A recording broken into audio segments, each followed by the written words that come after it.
Reading The Old Ways by Zelarus the Lore Master. We who know the old ways are well aware of the existence of a spiritual world invisible to the unenlightened, just as one living in a kingdom but unaware of the political machinations underneath may see a new tax or battle preparation as the caprices of fortune. Many observe floods, famines, and madness with helpless incomprehension.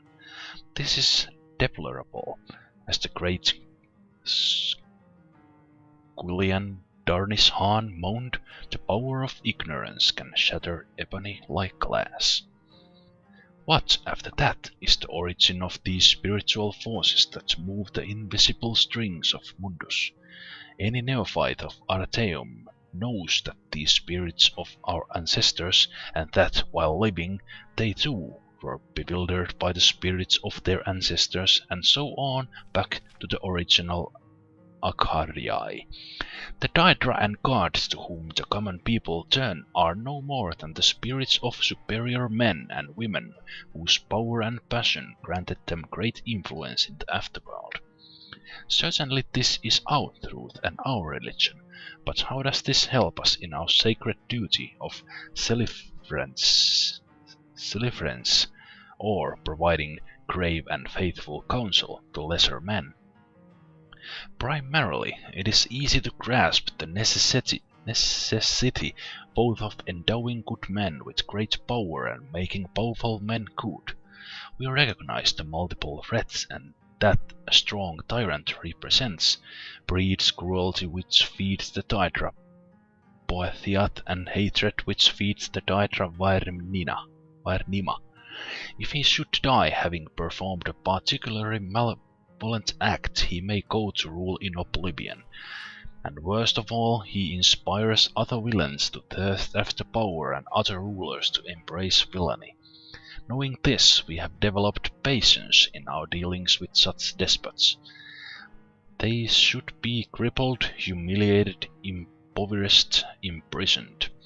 Other counselors may advocate assassination or warfare, which, aside from its spiritual insignificance, is expensive and likely to inflict at least as much pain on the innocents as the brutish dictator.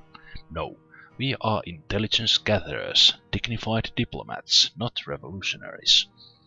How then are our counselors faithful?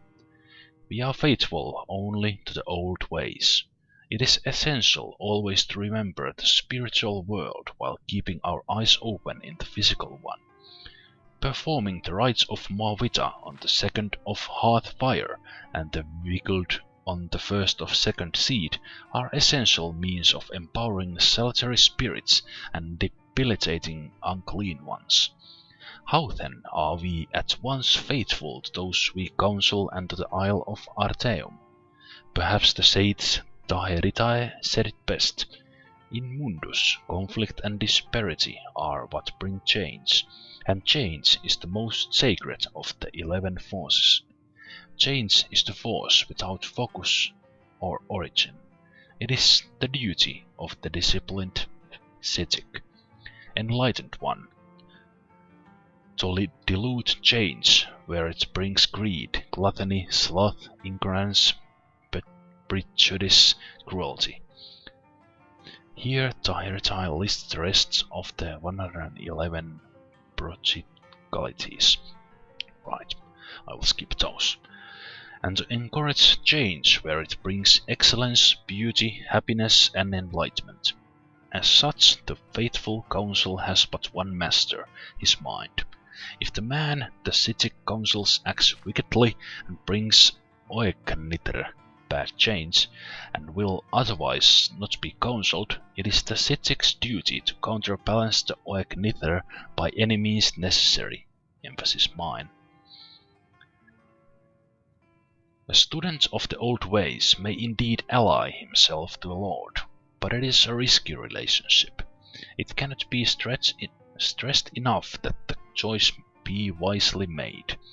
Should the Lord refuse wise counsel and order the Sitchik, to use Tahirita's outmoded word, to perform an act contrary to the teachings of the old ways, there are few available options.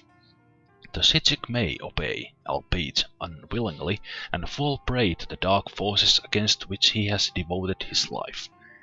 The Sitchik may abandon his lord, which will bring shame on him and the Isle of Artaeum, and so may never be allowed home again. Or the Sitchik may simply kill himself.